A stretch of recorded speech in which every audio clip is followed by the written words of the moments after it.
Assalamualaikum warahmatullahi wabarakatuh. Halo semuanya, kembali lagi di channel YouTube Bimbingan Belajar Klinik Jenius. Dalam video kali ini, kita akan belajar untuk menyelesaikan soal-soal yang ada pada materi larutan penyangga. Oke, kita langsung saja ke soal nomor 1. Perhatikan data uji pH beberapa larutan berikut. Ini ada larutan PQRST, kemudian ada pH awalnya, dan ada pH setelah penambahan sedikit asam dan sedikit basa. Yang ditanyakan adalah larutan manakah yang merupakan larutan penyangga. Oke, kita ingat kembali, larutan penyangga itu apa? Larutan penyangga adalah larutan yang dapat mempertahankan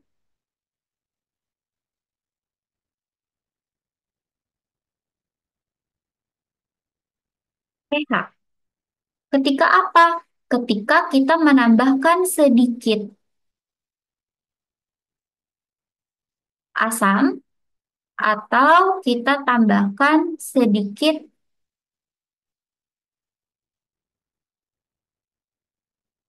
bisa juga ketika ditambahkan air. Jadi dia akan mempertahankan pH-nya. Jadi pH-nya tidak akan cenderung banyak berubah. Kita lihat larutan P. Untuk larutan P, pH awalnya itu 3. Ketika ditambahkan sedikit asam, dia menjadi 1. Dan ketika ditambahkan basa, dia menjadi 4. Nah, ini relatif jauh ya. Jadi dari 3 ditambah asam, dia jadi 1. Nah, ini berarti bukan merupakan larutan penyangga. Karena perubahannya itu jauh. Kemudian ini yang Ki, itu dari 5. Ketika ditambahkan asam jadi 4,9. Ketika ditambahkan basa, 5,1. Nah, ini perubahannya hanya sedikit. Jadi ini merupakan larutan penyangga. Kemudian untuk yang R juga sama, dia perubahannya hanya sedikit, hanya 0,1. Berarti ini juga merupakan larutan penyangga. Yang S dari 9 ketika ditambahkan asam menjadi 8,5, ketika ditambahkan basa dia menjadi 10,5. Nah, ini cukup jauh. Jadi ini bukan merupakan larutan penyangga. Yang T, pH awalnya 10. Setelah ditambahkan asam jadi 8,5 dan setelah ditambahkan basa jadi 11. Nah, ini juga perubahannya besar. Berarti ini bukan merupakan larutan penyangga. Jadi jawabannya adalah yang Q dan R. Itu jawaban option B.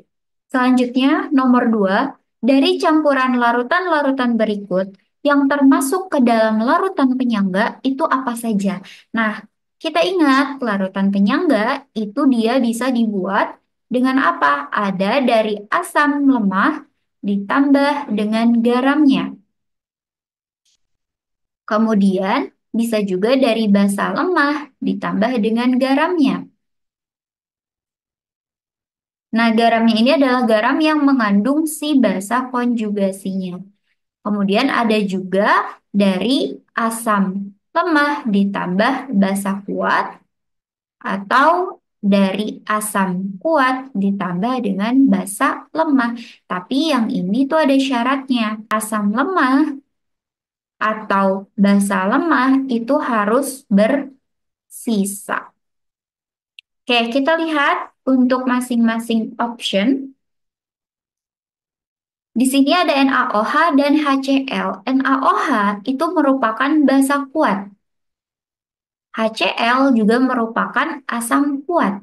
Jadi ini kuat dan kuat, tidak akan menjadi larutan penyangga. Jadi ini bukan larutan penyangga.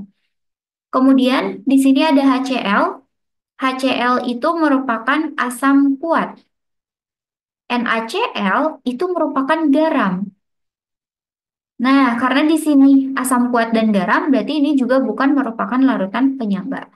Kemudian yang ketiga, yang C, itu ada CH3COOH dan NaCH3COO. Nah, ini merupakan asam lemah, kemudian ini merupakan garam. Ini merupakan larutan penyangga. Kita lihat yang option berikutnya. Yang D, itu ada NaOH. NaOH itu merupakan basa kuat. Dan NH3 merupakan basa lemah. Nah, ini basa dan basa. Jadi, dia tidak bisa menjadi larutan penyangga. Selanjutnya yang E itu ada HCl. HCl ini merupakan asam kuat ditambah dengan CH3COOH. CH3COOH itu merupakan asam lemah, jadi dia juga tidak akan menjadi larutan penyangga. Berarti jawabannya itu yang option C. Nah, oke. Pasangan larutan berikut yang membentuk larutan penyangga itu yang mana? Oke, kita lihat di sini ada 100 cm kubik CH3COH dan NaOH. Nah, ini ada CH3COOH yang merupakan asam lemah dan NaOH itu merupakan basa kuat. Apakah dia bisa membentuk larutan penyangga? Bisa, tapi ada syaratnya. Jadi kalau misalnya penyangganya itu terbentuk dari asam lemah ditambah basa kuat, itu bisa. Ataupun asam kuat ditambah basa lemah bisa. Asalkan di sini ada syaratnya. Syaratnya adalah yang lemah harus harusnya apa? Karena di sini valensinya sama, kita tinggal lihat molnya saja. Mol dari yang lemah itu harus lebih besar dari mol yang kuatnya. Cara untuk menghitung mol gimana? Mol itu bisa dicari dengan volume dikali dengan molaritas. Berarti untuk yang nomor A kita hitung dulu. Nah, yang A kita hitung mol dari CH3COOH itu dia kita tinggal kalikan 100 dikali 0,1. Berarti ini 10 milimol. Kemudian mol untuk NaOH-nya berapa? Berarti ini 100 dikali 0,1 juga. Hasilnya adalah 10 milimol. Nah, kalau kayak gini berarti kan mol asam mol asam lemah itu sama dengan mol basa kuat. Nah, ini tidak bisa membentuk larutan penyangga. Kita lihat yang option B. Yang B, mol dari CH3COOH-nya itu 100 dikali 0,1. Berarti hasilnya 10 milimol. Ini kemudian mol dari NaOH-nya itu sama dengan 100 dikali 1. Ini 100 milimol. Nah, ini kondisinya gimana?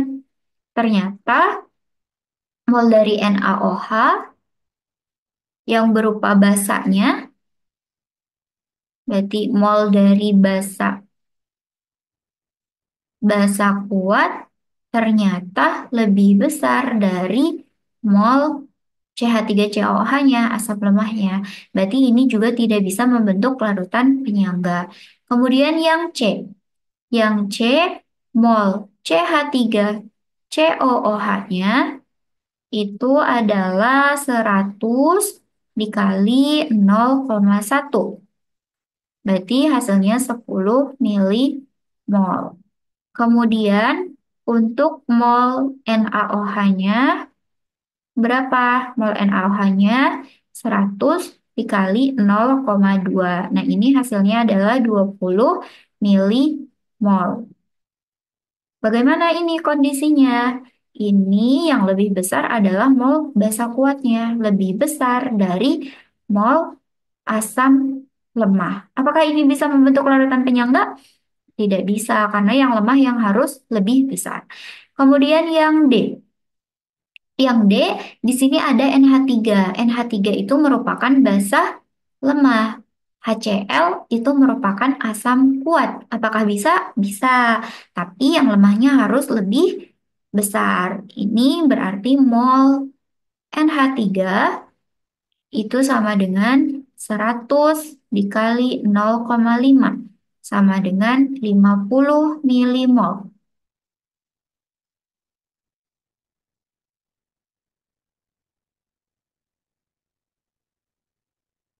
Kemudian Mol dari HCl-nya itu berapa? 100 dikali 0,1. Hasilnya adalah 10 milimol. Yang, oh iya, ini berarti mol dari asam kuat kurang dari mol basa lemahnya. Nah, ini bisa membentuk larutan penyangga. Kita lihat yang D dulu. Yang D ini ada mol NH3 berarti 100 dikali 0,1 sama dengan 10 milimol. Dan untuk mol HCl berapa? HCl itu 100 dikali 0,2. Ini 20 milimol. Kondisinya bagaimana? Ternyata untuk yang mol dari asam kuat lebih besar dari mol basah lemahnya. Ini juga tidak bisa membentuk larutan penyangga. Oleh karena itu, berarti jawaban yang benar itu adalah jawaban yang D. Oke, kita lanjut ke soal berikutnya. Ini sudah masuk ke soal perhitungan. Larutan 25 ml CH3COOH 0,2 molar dengan Ka 10 pangkat min 5 dicampurkan dengan 25 ml larutan NaOH 0,1 molar. Maka pH larutan yang terjadi adalah, nah di sini kita lihat dulu. Di soal ada CH3COH ini berupa asam lemah dan NaOH basa kuat. Berarti kalau kombinasinya asam lemah sama basa kuat, kita harus menyelesaikannya dengan cara reaksi. Oke, gimana cara reaksi? Kita tulis dulu di sini. Yang diketahuinya ada apa saja? Diketahui di sini ada CH3, COOH yang merupakan asam lemah dengan volume dia 25 mililiter. Kemudian untuk molaritasnya itu 0,2 molar. Nah, ini dia punya Ka ya. Ka-nya itu sama dengan 10 pangkat min 5. Dan ada NaOH yang merupakan basa kuat dengan volumenya itu sama dengan 25 mililiter dan konsentrasinya itu 0,1 molar. Yang ditanyakan itu adalah pH-nya. Untuk menentukan pH, kita harus punya H+. Kita MRS-kan terlebih dahulu. Jadi kita punya CH3COOH direaksikan dengan NaOH. Maka garam yang terbentuknya apa? Berarti CH3COONA ditambah dengan H2O. Mula-mula berapa reaksi? Untuk mula-mulanya, CH3COH yang masuk ke sini itu harus molnya. Jadi kita harus cari dulu mol dari CH3COOH. Nah, tadi mol itu mol itu merupakan molaritas dikali volume. Berarti mol dari CH3COH itu 0,2 dikali 25. Nah, ini hasilnya adalah 5 milimol. Kemudian untuk yang NaOH-nya berapa? Berarti molnya sama dengan 25 dikali 0,1 sama dengan 2,5 milimol. Oke, kita masukkan ke persamaannya. Berarti si CH3COOH-nya itu dia punya molnya sebesar 5 milimol. Ini NaOH-nya 2,5 milimol. Nah, yang akan habis itu adalah yang jumlahnya lebih sedikit, berarti NaOH. NaOH bakal habis 2,5 milimol. Berdasarkan perbandingan koefisien, karena di sini 2,5 koefisiennya sama-sama 1, berarti di sini juga 2,5 milimol. Terus yang ini dia berapa? Ini juga sama, karena koefisiennya semuanya 1. Ini 2,5 milimol. Nah, di sisanya, ini 5 dikurangi 2,5, berarti ada sisa CH3COH sebesar 2,5 milimol. Untuk NaOH-nya dia habis, dan untuk CH3COONA atau garamnya itu 2,5 milimol. Dan untuk H2O juga sama 2,5 milimol. Nah, sekarang ini merupakan penyangga asam atau penyangga basa? Tadi kan dia terbentuknya dari asam lemah dan basa kuat. Ini yang lemah adalah asamnya. Berarti ini merupakan penyangga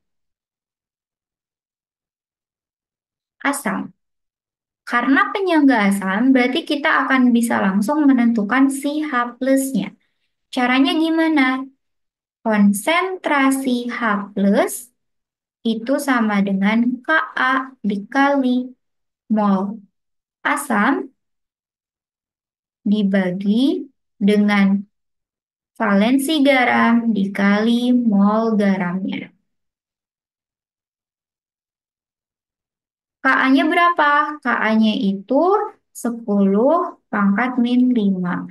Mol asamnya berapa? Mol asam itu yang ini ya, mol asamnya 2,5, mol garamnya juga sama 2,5. Berarti ini dikali 2,5. 2,5 milimol dibagi dengan 2,5 milimol. Nah, ini kan berarti sama, jadi hasilnya akan 1, berarti H plusnya itu 10 pangkat min 5. Nah, kita udah dapat H plusnya. Berarti untuk menentukan pH, kita pakai rumus pH sama dengan min log konsentrasi H plus. Berarti min log 10 pangkat min 5. Jawabannya adalah 5. Jadi pH dari penyangga ini adalah 5. Jawabannya yang D. Untuk membuat larutan penyangga yang memiliki pH 4, ke dalam 100 ml larutan CH3COOH harus ditambahkan larutan CH3COONA sebanyak berapa? Lihat dulu komponen dari si penyangga ini. Di sini ada CH3COOH, berarti merupakan asam lemah, dan CH3COONA itu merupakan garam. Nah, karena soalnya asam lemah sama garamnya, berarti kita bisa menggunakan cara langsung. Jadi nggak perlu pakai MRS kayak soal nomor 4. Oke, kita lihat dulu di sini yang diketahuinya ada apa saja. Diketahui. Di sini larutannya punya pH sama dengan 4. Ini merupakan pH untuk asam. Dan penyangganya ini merupakan penyangga asam karena di sini ada CH3COOH yang merupakan asam lemah. Berarti ini adalah penyangga. Diketahui juga volume dari CH3COOH itu sebesar 10 ml dengan konsentrasi CH3COOH-nya itu 0,5 molar. Kemudian di sini ada Ka sama dengan 10 pangkat min 5 dan juga ada molaritas dari CH3COONA atau garamnya itu sebesar 0,5 molar. Nah, yang ditanyakan itu apa? Yang ditanyakan adalah volume dari CH3COONA. Oke, untuk menyelesaikan ini, kita langsung saja ke rumus untuk mencari H plus. H plus itu bisa dicari dengan Ka dikali mol asam per N dikali mol garam. Karena di sini volume, kita bisa nyari volumenya itu dari nilai mol. Karena mol itu sama dengan M kali V. Ini juga berarti sama. N dikali M dikali V dari si ini asamnya, yang bawah ini garam. K-nya apakah ada? Ada, tapi untuk menentukan si volume garam, kita harus tahu dulu si H plusnya karena agar hanya ada satu variabel saja yang kita cari. Ini H plus, apakah kita bisa memperoleh nilai H plus? Bisa, itu dari nilai pH. Jadi ketika pH sama dengan 4, berarti H plusnya berapa? H plusnya itu sama dengan 10 pangkat 4. Sama dengan Ka-nya 10 pangkat min 5 dikali molaritas asamnya berapa? Molaritas asamnya itu 0,5 dikali volume asam. Volume asamnya itu, ini bukan 10 ya, tapi 100. Maaf. Nah, ini 100 dibagi dengan valensi dari si garamnya, itu 1 dikali molaritas garam, itu 0,5 dikali volume garam. Ini yang ditanyakan.